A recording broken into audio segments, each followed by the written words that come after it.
Good morning, everyone. My name is LJ Stambuk. I'm the President and CEO of the World Affairs Council of Charlotte. We're delighted today to partner with the World Food Program and the World Councils of America with a program on feeding the world through innovation, how technology and the corporate sector collaborate to fight hunger. Today with us, we have Gabriela Alvarado, the Chief of IT Emergency Preparedness and Response at the UN World Food Program, Bernhard Kowatsch, Director of Innovation Accelerator at the UN World Food Program, and Dr. Tiffani Burt, Executive Director of the Materials Lifecycle Team at Sealed Air here in Charlotte. Welcome and thank you for being with us. I would also like to thank all our members who are participating today. We have a record number of people, 170 people are joining us today from Charlotte, from around the country and from around the world.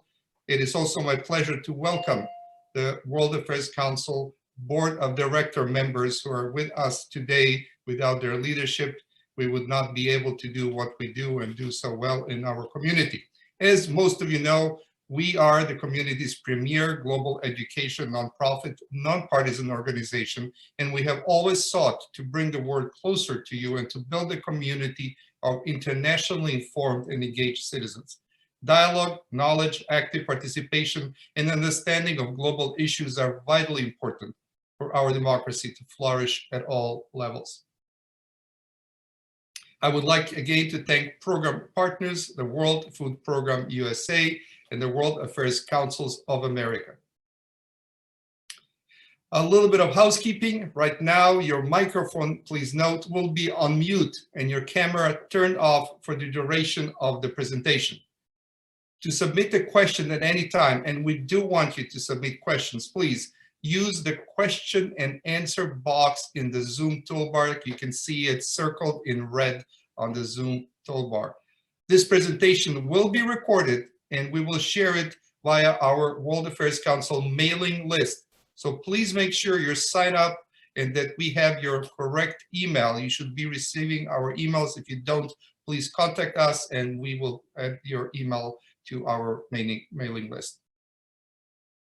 If you're registered to participate in the World Affairs Council members only networking reception after today's program, meaning that we start at 11, please stay on the Zoom call once the presentation has ended.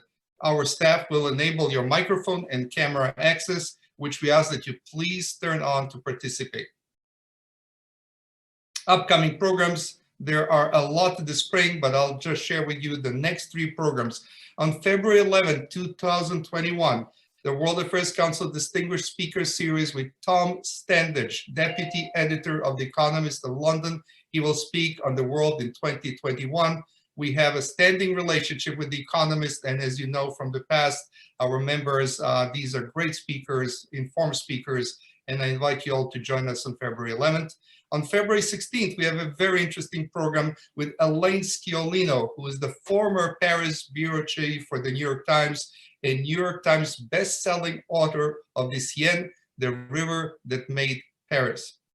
And on February 18, 2021, we have a program with Mohit Joshi.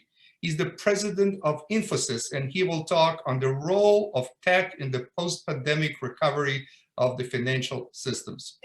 Again, please join us. I'm sure you will enjoy. We're proud to service our community. We're truly thankful for your support, and we ask that you consider making a contribution in order to help sustain our vital place in Charlotte civic landscape. You can become a member and you can donate, and we really appreciate your support at these difficult and challenging times. If you're on social media, please know that you can follow us. We're on all the social media, and we look forward to sharing information with you through social media. Now, it is my pleasure to introduce to you a member of our team of the World Affairs Council, Jessie Hermann. She's the Director of Programs and Community Outreach at the World Affairs Council Charlotte. Jessie has previously worked with the U.S. Department of State in the Office of the Secretary and the Office of Global Food Security. Her focus was on supporting the USAID intergovernmental program Feed the Future, along with assisting to coordinate the 41st G7 summit in Köln, Germany. Jessie has also completed fellowships with both the Iraqi Young Leaders Exchange Program and the Benjamin Franklin Summer Institute. Jessie served an Emory Corps term with a local military serving nonprofit called Veterans Bridge Home, where she also worked as the development officer. Jessie graduated in spring 2017 from the City of Charlotte's inaugural Civic Leadership Academy and is passionate about subnational government and community civic engagement. Jessie serves on the board of Charlotte Sister Cities and is a member of the Junior League of Charlotte. She received a BA in International Relations from American University and is currently pursuing a master's in public administration from UNC Charlotte. Jessie.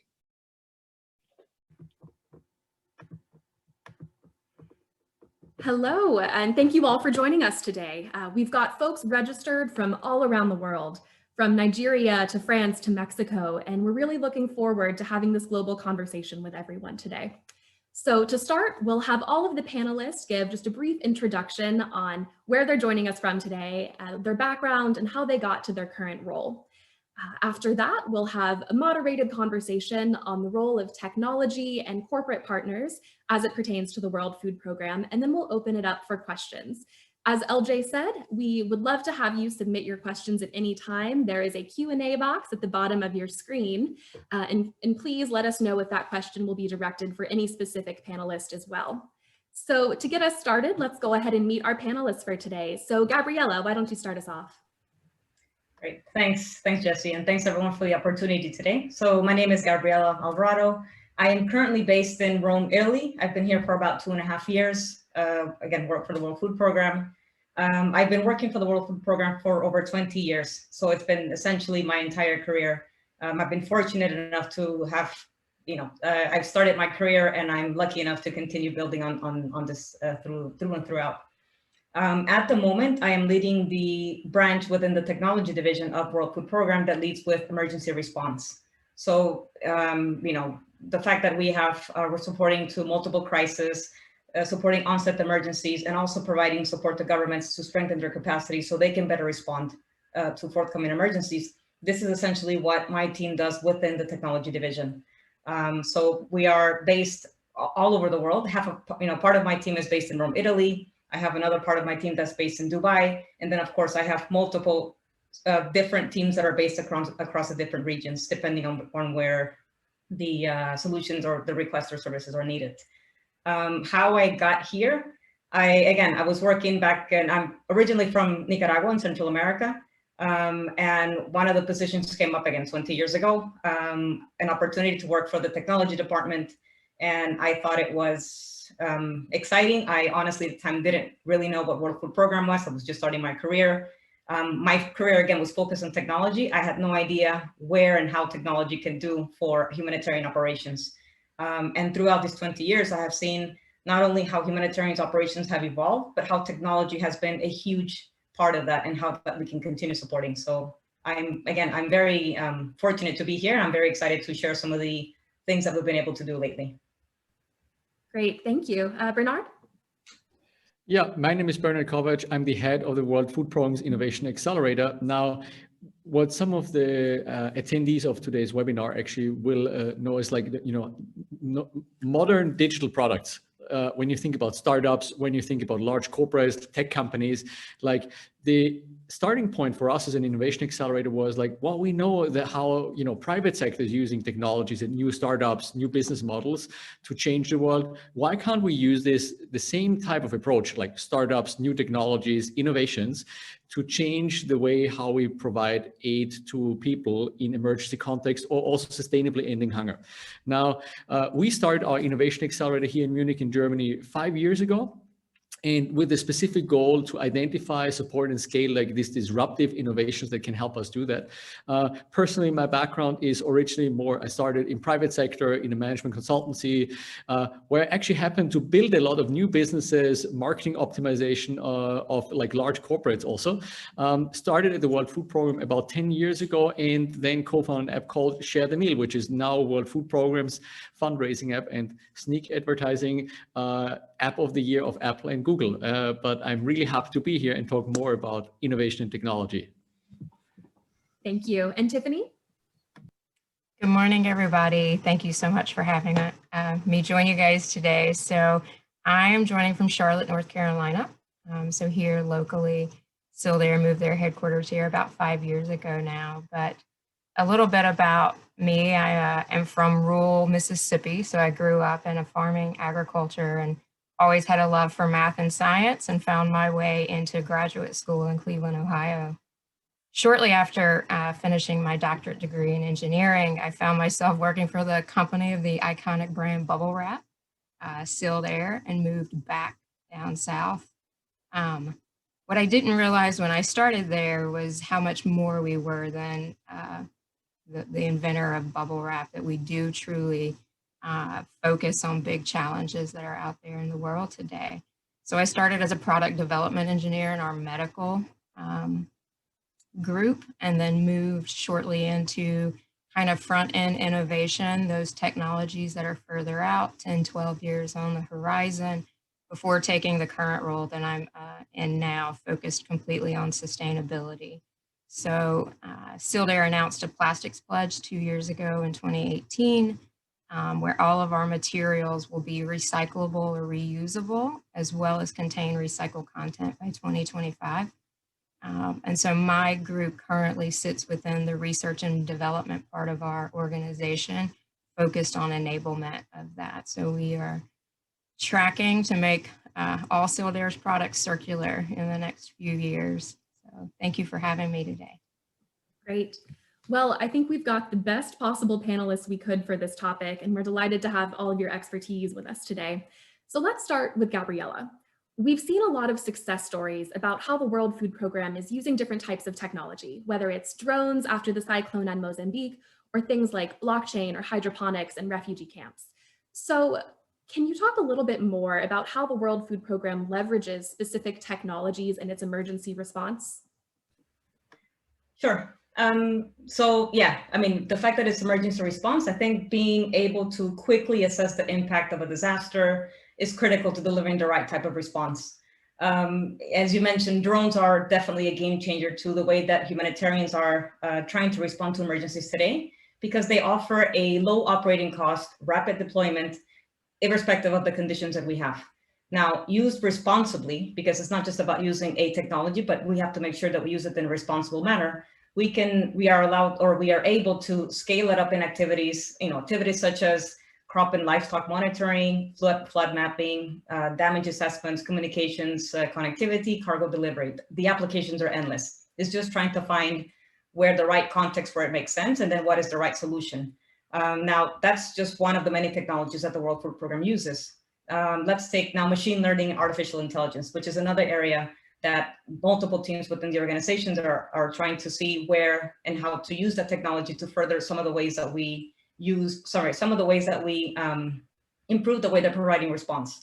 So machine learning, artificial intelligence, again, if you mix that with drones, now that can considerably shorten the response times that we have, specifically in emergency response, from a couple of weeks to just a couple of hours. And that means, that's a crucial amount of time where we can identify priority areas much quicker, reach to those that are most really needed, saving lives in the first couple of hours of a response. Artificial intelligence applications really helps us automate some of the manual work that we have been, using for quite some time. And we can actually provide more accurate data, informed data of where we should be focusing our efforts, specifically in those first crucial areas, those first 24, 48, 72 hours of a response. Now, the agile approach to data collection for damage assessments, cross-referencing that with other markers like, population density, demographics, food security, this can give us a lot more accurate information so we can make faster decisions, better decisions. Not for the humanitarians, but also to work with the local government so they can in turn provide a much more accurate response. And these are just two different sets of technologies that we are looking to see, again, where and when it makes sense, to find continuous ways where we can improve the way that we have our response times. So great. And Bernhard, are these technologies coming out of Innovation Accelerator, and what is it exactly that you do there? Well, so actually, everybody can apply online on our website. So like it's innovation.wfp.org. So it could be like an external startup, it could be companies, it could also be nonprofits or internal World Food Program staff who apply. So right now we get about 800 applications every couple of months. So which means like, and we only select 8 to 10 out of them. So it's like, it's definitely very, very selective. But we're trying to find the best teams that have the potential, either in the case that Gabriela was mentioning, like, in emergency response, how can we be more effective, faster, and get the aid or the help needed for the people quicker into the right people at the right time? But there's also other solutions, like how can we lift people out of hunger sustainably? And like, so typically what we do in our program is we invite teams to what we call an innovation boot camp, which is historically a physical, like, a workshop type, where a high intensity training program. Since the pandemic, we're doing all of these programs virtually. So like we have now been doing, like these types of program for almost a year, and completely virtually. And then the next step for us is what we call sprint program, where we test those solutions in the field. And this is where I think for us as World Food Program, this is also important to explain. Like, it's not just that, okay, we have our team here in Munich in Germany, but like it's actually about implementation of those solutions in field locations, in developing countries on the ground. So it could be like blockchain technology, having an e-wallet for refugees that's now being used in Jordan or in Bangladesh by almost 800,000 people already. Or it's also something, for instance, like one of our most recent programs, and I have to say thank you to also Sealed Air for actually sponsoring that, where we found solutions and eco-friendly cold storage for fresh markets in Kenya. And like, that is a fairly broad spectrum of solutions that we're looking for actually, but it's, if you think about what is the ultimate goal here, we're trying to actually end global hunger. And if we believe that 690 million people, like, global hunger is solvable, like we do need to find new solutions, new partnerships, and also companies that can help us in finding those solutions, making it sustainably, and getting them to scale. And you briefly touched on this, but what role do corporate partners like Sealed Air play in your work at Innovation Accelerator? Well, it's actually manifold. So like we as the complete World Food Program is voluntarily funded, so depending on donations. So like we are really grateful to also the American taxpayers for the generous support that we are receiving, including like all other other governments, also corporations, foundations that donate money to us. But like in the example of the Sealed Air and others, like where we have a partnership going on. It's actually about, okay, it might involve like receiving funding, but also hands-on support, coaching, capabilities that we may not have inside the organization, including like sometimes this is where we might even get into solutions where it's not just about like a transactional relationship, but we have seen solutions where it's like, well, maybe together we can actually connect farmers to markets, and by having this end-to-end collaboration, that may be a fully sustainable market-based solution that helps people and lift them out of hunger sustainably. Great. So I think that leads us into a good question for Tiffani. And I've kind of got a two-part question for you. So first off, why does Sealed Air support the mission of the United Nations World Food Program? And then secondly, like Bernhard mentioned, you guys recently sponsored and mentored an Innovation Accelerator bootcamp team. What was that process like? Yeah, so at Sealed Air, our purpose fundamentally is solving challenging packaging problems, challenging critical customer challenges out there. And food happens to be a large segment of the markets we serve. So we've taken pride over the last decades of extending shelf life, controlling food waste and food lost along the value chain. So in those scenarios, it was a pretty perfect marriage to where we bring core foundational technology, the food science, microbial side, equipment. How do we get things through distribution networks to the people that need it? So it was a pretty perfect marriage in that sense, just based on our mission and purpose. So I personally was the mentor that Sealed Air allowed to represent us this year during the Innovation Accelerator back in November. And as Bernhard alluded to, I worked with 3 teams out of the 10 over a week. So Lucky Iron Fish, Network Fresh, and the eco-friendly storage. And I will say for me personally, it was a wonderful experience because it allowed me to live and breathe Sealed Air's purpose and mission, where we maybe don't see it every day, especially being here in the States and not living necessarily in food insecure areas. So it was really touching to me. It was really motivating. I think the humanitarian side is something that a lot of us would love to plug into. And it gave me that opportunity to do that and show that we could be impactful. And I think a lot of times, and we do this at Sealed Air, is there's a great idea, there's a great technology out there. How do you make it sustainable from a business model or bring value all the way along the supply chain to all the people there so that it moves from a humanitarian setting up the system to a self-sustaining and can extend and grow from there. So being able to help the teams walk through who their key stakeholders were, where and how do you develop ways to demonstrate value, either through saving people time or money or keeping their inventory from going bad where they can, sell it the next day in the eco storage space. So it was really interesting for me to hear some of that. And then really when you think about feeding the world and how much food waste is out there today, I mean, today 30 to 40% of all the food we produce is never consumed. So the impact from a sustainability standpoint is much larger as well. You don't just lose the food, you lose the land, the resources that went into it, the water, the energy, transporting it around. So making sure they understood the impact of the technologies that they were bringing forward from a resource perspective as well. I left that week super energized. So thank you for letting me be a part. I actually purchased some of the Lucky Iron Fish for my family as Christmas presents because I was so motivated. So it's been really a fun experience for me. That's great. Yeah. And ending world hunger is a lofty goal, and there are quite a lot of challenges and new challenges emerging all the time. So Gabriela, as you look to the future, how do you envision the World Food Programme's emergency response evolving? And is there maybe any one type of technology or product that you're thinking is going to make a really big impact in the years ahead?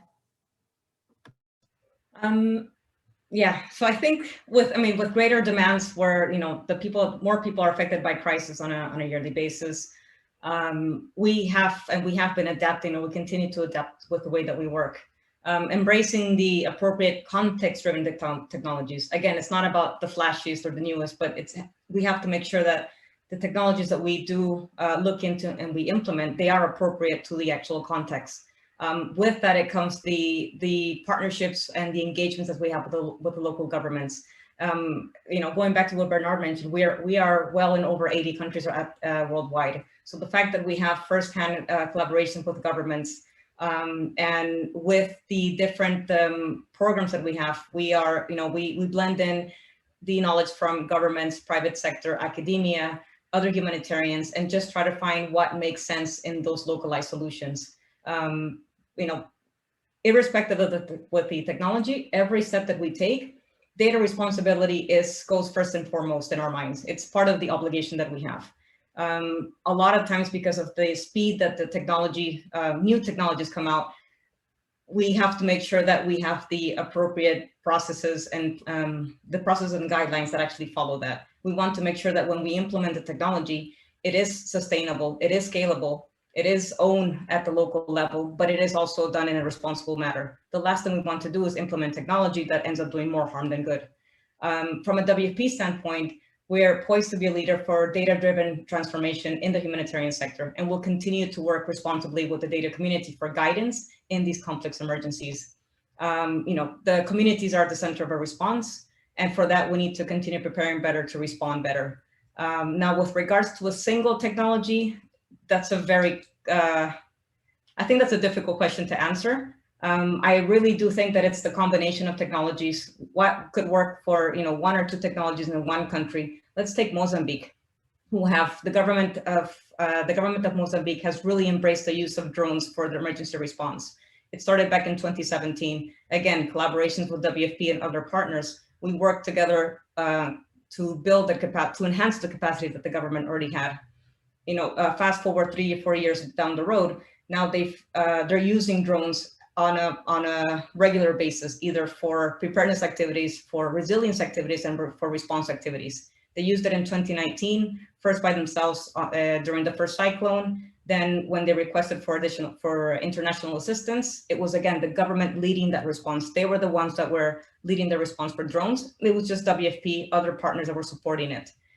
Just a couple of weeks back on the previous cyclone that hit Mozambique, unfortunately, but it was again the government that was leading that response. So if we're able to confirm, or we're able to see that they are taking that lead, and we're enabling that, to me, that's success. And in another country, in another context, it could be a different type of technology. So. Sure. So a similar question for Bernhard. What is the big challenge that you guys are looking to solve next? So what is interesting and challenging at the same time for us is that the global hunger is a quite broad problem, right? So like even as we were talking about, like there's this side of emergency response and like sustainably ending hunger. Now what we have done, we've identified 7 priority areas that we would like to tackle, but like you can generalize them usually in I would say two fields. Like one of them, there's a lot of technology innovation. So like, new technologies, either being mobile or app, like things that digitize what we are already doing, or like the services that the World Food Program provides, like certain things that are in that regard. We also use like remote sensing, artificial intelligence to automate certain things that previously would have been done manually, blockchain technology, like, so there's a whole set of like technology solutions, but then there's also like business model innovations, if you want. So for instance, like when you think about farm to fork, connecting smallholder farmers with the retail sector, we have been working on several innovations that actually do that, also using blockchain in certain countries, working with private sector entities to also change the narrative from while it's providing aid to like enabling communities so they can provide for themselves. And there is actually a multitude of solutions that we are looking for. And it could be, what is interesting in particular in the area of like innovative financing, like sometimes there is solutions that are a win-win solution for us as a humanitarian agency, for the people and for the private sector. I'll give you an example. Like we've been working, for instance, like in Ethiopia, like our country office there has been working on a weather-related index insurance that pays out to smallholder farmers before drought strikes. So which means they don't have to sell off their productive assets, but it's essentially it's a for-profit insurance model that allows that to happen. Similarly, there is solutions on just in the delivery of some of the aid that we're doing is like just digitizing the program. Now we're seeing this actually now also in the world, where we're saying like, how can we make sure that some of the shortages that we're seeing, our executive director would be joking about, like people are concerned about toilet paper shortages right now. Imagine if you're in an emergency situation and like you're literally running out of food. So like there is innovations that are life-saving, but that also have immense efficiency gains. If you want to go real high tech, right now we're also working on a remote controlled amphibious vehicle with the German NASA here. It's the German Aerospace Center. And what they are doing is actually together we're trying to build a vehicle, like it's an amphibious vehicle that's already being used by the World Food Program, for instance, in South Sudan, to remote control this so that it can be used in remote areas or in conflict areas so that we can reach the most vulnerable people, even when it's not safe for drivers to actually get in there. Yeah, that'll be really interesting to watch kind of unfold and see how it becomes implemented in the field. And a question you're probably tired of answering by now, but how has the COVID-19 pandemic impacted the work that you're doing? I mean, so I think let me first say on World Food Program side overall, I think one aspect that has definitely really like hit well the populations that we're serving is like, so hungry people or vulnerable people like are like people who are already suffering from, you know, climate change, conflict, and other aspects that make their lives hard. Like COVID-19 is yet exacerbating the problem, making it even more problematic. We're actually expecting that the number of acutely hungry people, so that means like people who are at the risk of famine, is going to is actually going up from 135 million people to 270 million people. So these are really drastic numbers of like, these are the kind of effects that we need to do more. So this just makes the need for innovation, work with the private sector, more innovative ways of how to work together, I think more important. And I think for us as an innovation accelerator, like what that has meant is like, we also really had to double down in terms of like, okay, in a world where we see there's like lack of access, there's lack of travel, how do we optimize our program for this world? And together with colleagues in the field, we've actually been successfully implementing and scaling innovations last year, even more than the year before. And just to give you the like one number, so end of 2019, the innovations that we supported impacted the lives of 1.4 million people. End of last year, that number was up to 3.7 million people. So all the innovation that we've supported have in total positively impacted the lives of 3.7 million people, based on also the field network that the World Food Program has in those 88 countries where we operate. Great. And Tiffani, to tie this back to Charlotte, we often think of corporate America as skyscrapers, suits, and shareholders, right? And of course, there's a really strong corporate social responsibility aspect, particularly here in Charlotte, North Carolina. But how can the private sector add value to humanitarian missions like that of the World Food Program? Yeah, so I'm a strong believer that I don't think we're going to solve the problems of today by the ways of the past, all of us working kind of in our silos. So how we tackle those solutions moving forward, I think it's going to take all of us in our unique experiences and strengths coming together, especially on big challenges like world hunger. I was told once by, when I was at an innovation conference, that while you have a lot of smart people that work for you, and I would agree, there are lots of people in Sealed Air who are really smart, not all smart people work for us. So I truly believe in partnership.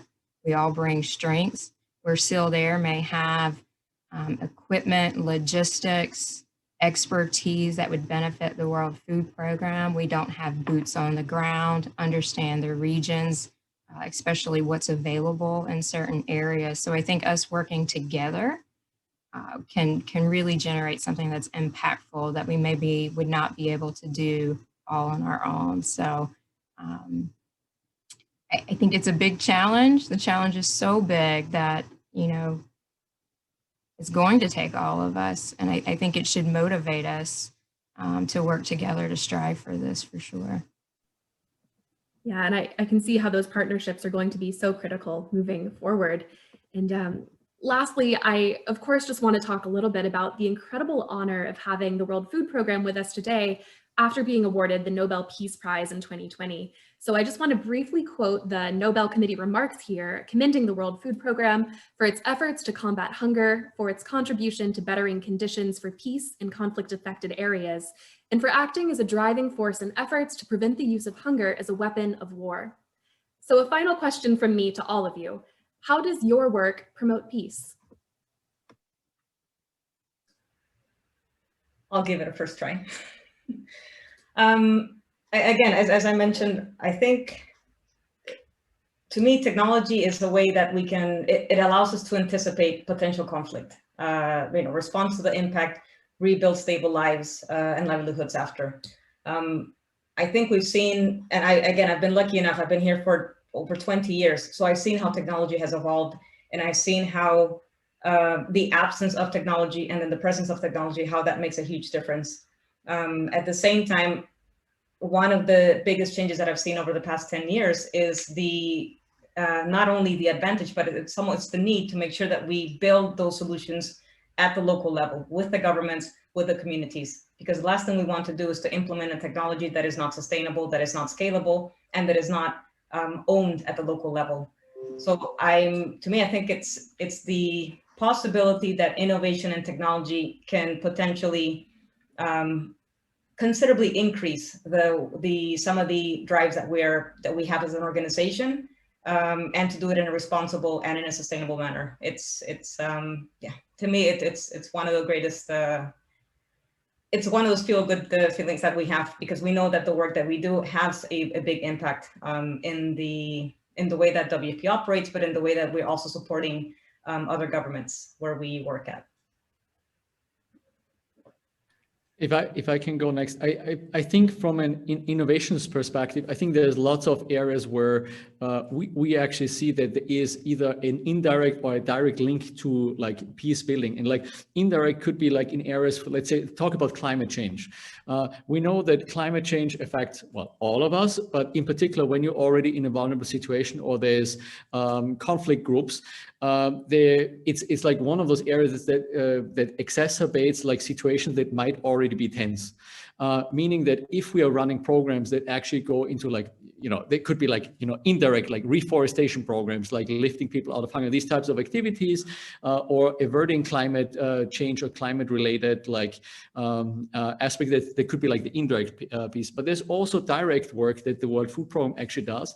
And I'll just reference one of the innovations that is scaling right now, which is called H2Grow. It's a hydroponics project. So it's like that allows vulnerable families to grow either animal fodder or vegetables on their own. Like hydroponics is you grow plants without soil. It's actually being used on space stations to grow food, but also in you can do that in your home, like you can buy it in a DIY store. So what's interesting, so for instance, that has been used in Sudan's Darfur region, where specifically an area where it's prone or known for conflict between herders and farmers, where like it's being used to help also produce animal fodder for the herders. So to alleviate some of the pressures on that is going on. Now, that is specifically targeted for a peace process, but that is not alone. So we do need to have like additional support by politics and like the world coming together to actually also end conflict. That that is I think paramount, that we actually need. Perfect, and I'll wrap up. So first off, I want to extend our congratulations to WFP on the Nobel Peace Prize. It's truly an honor to partner with you all. And I think here at Sealed Air, if we're guided by our purpose and values, we have a genuine determination and commitment to accelerate positive impact that we have on people, the planet, and the societies in which we all live and function daily. From ethical supply chain standards to our community investments and partnerships, creating sustainable solutions and commitments. We're trying to advance sustainable development goals, such as food and climate change, as you mentioned, Bernhard. So ultimately, we see our role as helping to improve the conditions for peace around the world. And if we can help address food insecurity, this is one way we can help alleviate potential unrest. Great. What an inspiring way to wrap up the moderated part of that conversation. So now we'll be moving into the question and answers. So audience, feel free to drop your questions or comments into that Q&A box at the bottom. And to start us off, we've got a question from an attendee for Gabriela, and of course anyone else can comment on this as well. But what are some of the challenges of working to enable or empower governments in building their tech capacity? I think first and foremost, it's understanding the local context. Technologies are out there already, and it's going to what Bernhard mentioned. It's about understanding where it makes sense. How can we make sure it's scalable? So I think the first challenge is for us to make sure that we understand what the local context is, understanding the actual challenge. So let's not come with a solution before we actually understand what the challenge is, and then we can find the most appropriate solutions. And then, of course, identifying the right environment, and how we can make that a progressive approach. Again, I refer back to Mozambique. I think it's a prime example. The government was determined, or it continues to be determined in finding the best, the most appropriate technologies, fostering that, and then making sure that they build on it. And these are across the different countries. We're trying to identify where it makes more sense. So I think if we need to continue to make sure that we understand the context, we understand the challenges before we actually come and try to find what the solution is. It's not trying to find the technology for the solution, it's trying to find what the challenge is and then what is the best technology to apply. So I think that's something that often, it's one of the key points that we have to continue addressing. Great. So a question from Sammy Alio. Bernhard, can you give us a couple real examples of Innovation Acceleration Lab's outcomes and the ideas that can be built on for emergency responses in the near future? Yes, and I have to say, like, well, we are an accelerator, so we support innovators, whether internal or external, to be, so like they are actually the superstars and do it, and we are sometimes hands-on supporting, but like, so I just have to say, like, it's actually like the innovation teams or the startups that are doing the great work, including the World Food Program colleagues. Give you one example is called Hunger Map Live. It's actually initially developed by our research analysis and monitoring team in Rome. And what they've developed is actually, you can actually go online. It's hungermaplive.wfp.org. And it's like what you can do, you have near real-time food security monitoring, and it overlays different data points. When we do like surveys on the ground, like that's in there, but like if we don't have enough data points, it also takes like satellite imagery, nightlight analysis with artificial intelligence to forecast like food security in near real time for the operations where we operate. And it's really one of those things that, you know, on the surface, it's something that, you know, why shouldn't that exist? But like, this is a game changer, like understanding how food security evolves and where aid is needed the most is something that has huge efficiency gains, is one example. We've also been working on other solutions like with supply chain and optimizing the supply chain tool. One is a tool that's called Optimus that uses artificial intelligence to optimize supply chain route networks. But then, you know, there is other aspects that I think in emergency response in particular, when you think about cash programs, it depends on like which part of the emergency, but like building blocks is the use of blockchain technology for cash transfers for refugees.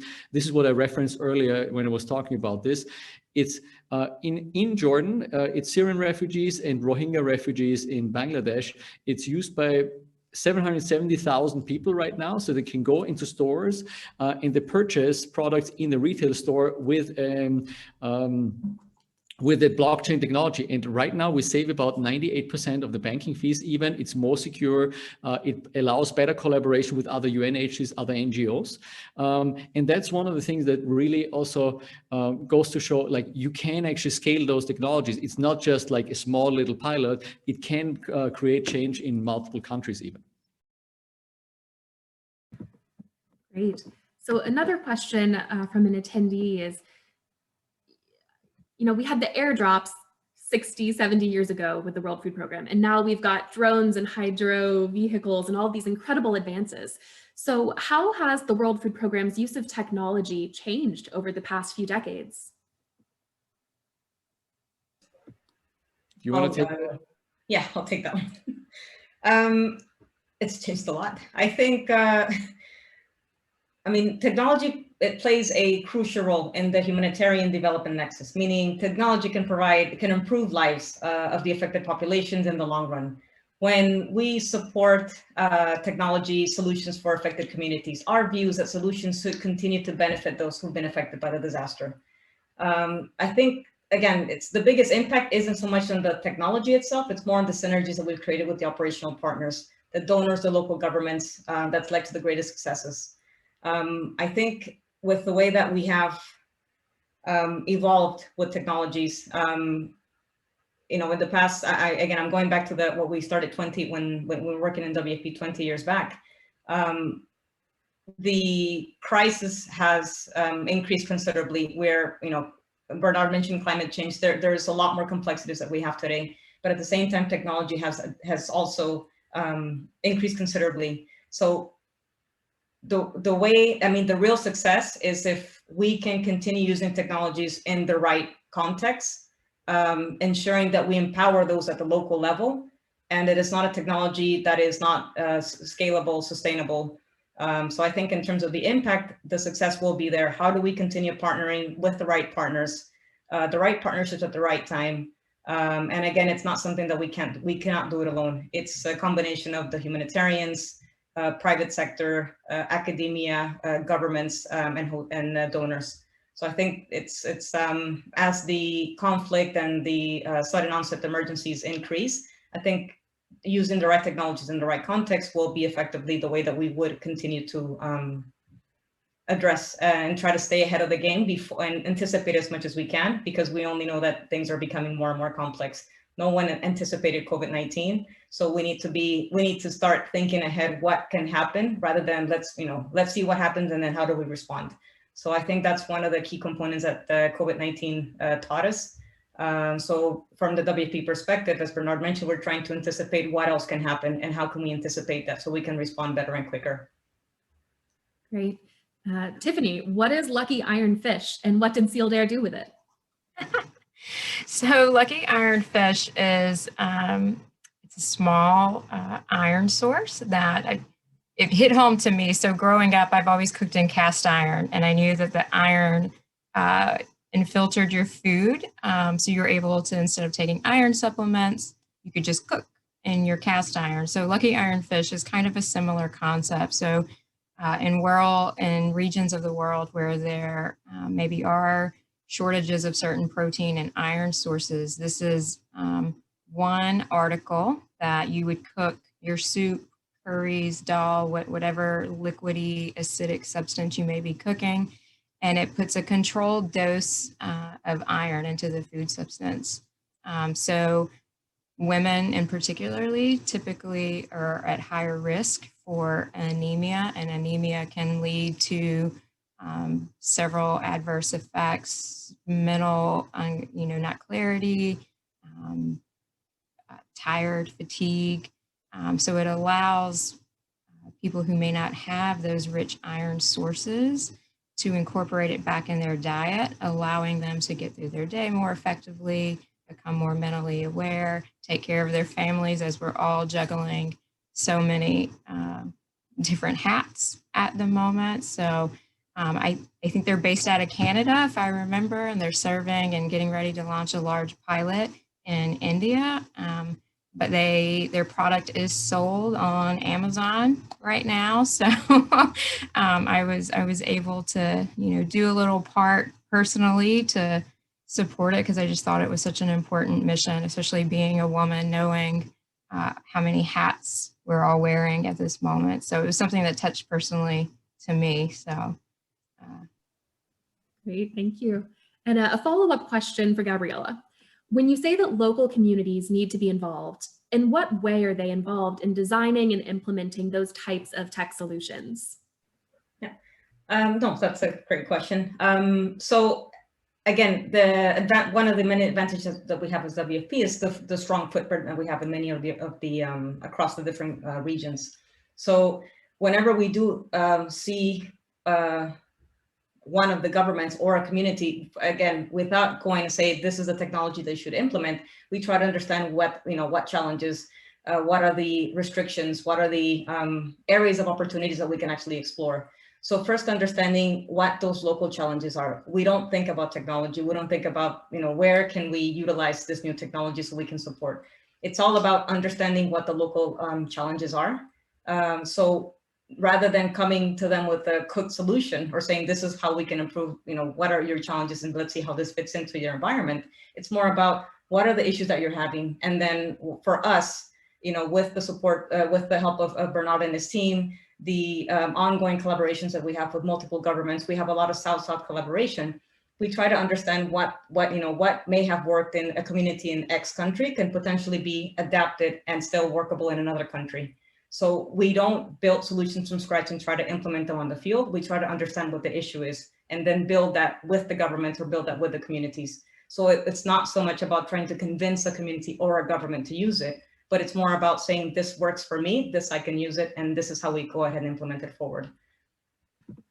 Thank you.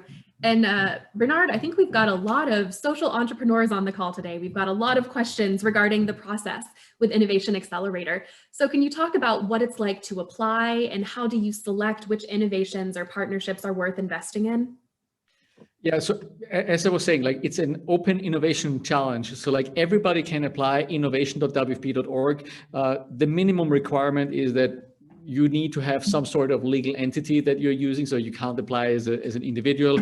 And like if you're a startup, I think the more advanced you are, the better. So like if you already have a prototype or you already have a product that's ideally tested somewhere that we can help you with, because like that's one of the, when we're looking at teams, we're looking into, okay, is the product or solution innovative? How strong is the team? Is there a pathway to sustainability? Does it fit with our strategy? So are we the right partners, World Food Program, or like should we actually pass this on to like UNICEF or somebody else? Like we actually do that regularly, that we pass on innovation or startups to other partners or other accelerators or investors as we see if they're good. In reality, like, and the only thing that I have to say, like, unfortunately, we have to be very selective, like with the limited resources that we're having. Unfortunately, like it may not mean like we have 800 applications every 3 months right now, which means that if we select 8 to 10 out of them, so it's like a 1% chance that you will be selected. That means the 99%, I'm sure there's also great startups and innovators out there that, hang in there if we don't select you. We also try at the same time to share the knowledge and lessons learned online. So we have a LinkedIn page, also on Twitter, it's the WFP Innovation Accelerator on LinkedIn. We produce videos, we actually link to trainings and things like that. So we broaden like actually the sharing of lessons learned and some of the training that we've been seeing. But like, I think there's definitely also like opportunity. And I just want to say like it's not just about like, support in terms of cash, but it's also like, mentoring about like the companies that actually help us, but also help other startups and innovators. There's so much things that happen right now in the realm of like getting social entrepreneurs up to speed. And we are looking for the best and brightest minds out there. So like, by all means, if you have great ideas, please apply. Great. And kind of a related question for Tiffani. How does a company start? If you've got these fantastic missions you want to help support, humanitarian, international, domestic, what's step number one? Yeah, that's a challenging question for sure. I think for Sealed Air, it was a process that we went through. We know we want to be involved in community. We know the areas and markets that we serve. So for us, we've been in food for 60 years, 6 decades. So WFP was a natural fit. And then because we are so focused on technology, we truly see ourselves as a technology company. The Innovation Accelerator was just a natural fit for us. I think last year I went out to when it was actually on site in California and got to tour and actually see it in process before we committed. And we were just blown away at the level of strength of the companies that were there and technologies they were bringing forward. So I encourage any of you who have interesting technologies to, as Bernhard said, apply. I think the more we talk about what the challenges are, as Gabriela mentioned, as long as we're solving a true challenge and there's an opportunity out there, whatever technology allows us to do that should be brought to the table. So yeah, just start. There's a lot of work to do. Just do it, right? Just do it. So Bernhard, I see the poster behind you, Zero Hunger, and we're all familiar with the Zero Hunger 2030 campaign. So a question for all of you, can we do it? So if I can start, because I will also have to excuse myself after this, unfortunately. Like there is something that, just the development of hunger rates right now, unfortunately, is going in the wrong direction. So like we've actually increasing the number of hungry people over the last 5 years. But in the long-term trend, we've actually like gone down from over 1 billion people to 690 million people in terms of hungry people globally. So this means it is possible to end hunger, and we know some of the solutions. So what we need to find these new pathways, working with private sector, sustainable solutions, and like, you know, thinking outside like our silos or organizations.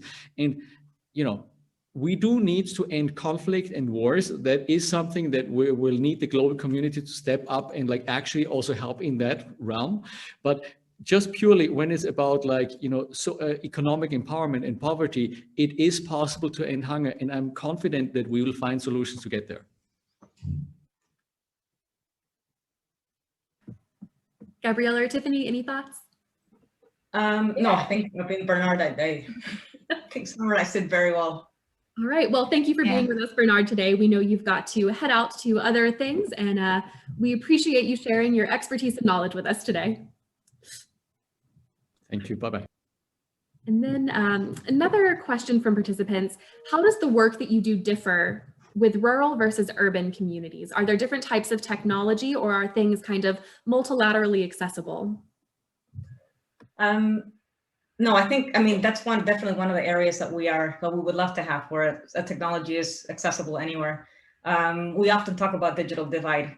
So I think, you know, COVID-19 really placed a strong highlight on the need to ensure that we mitigate that, because while one of the biggest challenges, and I think WHO mentioned it since the very beginning, was the, I think they call it infodemic, it's misinformation. So not having access to connectivity, to communication solutions, doesn't matter if it's something as, you know, internet or radio stations. I think that really places at a disadvantage to those that are actually most affected by it. So the most vulnerable communities were the ones that were more affected by it. So unfortunately, it would be, and I think this is one of the things that we're trying to address. How can we make sure that information is available across? It doesn't matter where it is. And I think, unfortunately, we don't have those types of solutions at the moment. Again, going back to the urban versus rural solutions, I've mentioned it plenty of times, but again, it goes to the local context. Once we identify what technology is out there, we identify what are the partners. We work very closely with GSMA, with ITU. So we try to understand what are those local capabilities and how we can maximize those. We don't want to, on any circumstance, impede, compete, or replace anything that is actually there. So what we want to do is foster what is there. And if there's a possibility to augment that technology, by all means, that's what we try to do. So I think it's still some time. I do believe that we can effectively come to one point where we will have communications across, but it is something that it's not. At the moment, it's definitely not. It's not across, and it's something that we have to identify depending on what the capabilities are at the local level.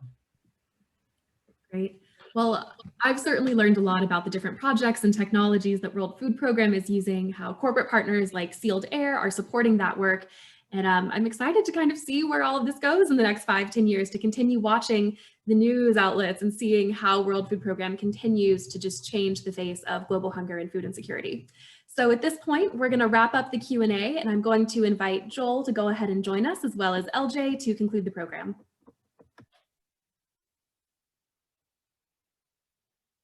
Thank you, Jessie, and good morning to everyone. And on behalf of the World Affairs Council's Board of Directors, I would like to thank all of our distinguished panelists today for their perspective and for their extraordinary contributions to the World Food Program. What an inspiring conversation, so thank you. Saving lives and serving as critical change agents to create a better world by addressing food insecurity using technology, innovation, creativity, and partnership, excuse me, is indeed transformative. Despite all the current challenges we're seeing both here and abroad, I think everyone who is joining us for this morning's presentation is even more hopeful, knowing that there is such amazing, impactful work taking place to fight global hunger through the Innovation Accelerator and other programs. It should be no surprise to anyone here that the Nobel Foundation found this program so deserving of their Peace Prize recognition last year. To all of you who have joined us this morning, many thanks for supporting the World Affairs Council of Charlotte. We aim to educate and invite discourse on important global affairs topics in our membership and within our community. So I'd like to take this opportunity to invite you all to our future events. LJ mentioned those earlier, but I'll share again. They're listed on our website at worldaffairscharlotte.org. And as Assistant Provost for International Programs at UNC Charlotte, I would also take this opportunity to invite you to join our events that are open to the public. Those events can be found at oip.uncc.edu. And with that, I officially close this morning's event and offer many thanks once again to our distinguished panelists, Gabriela, Tiffani, and Bernhard, to our program sponsors, the World Affairs Council of America, and the World Food Program, along with everyone who joined us this morning. Have a great afternoon. Thank you.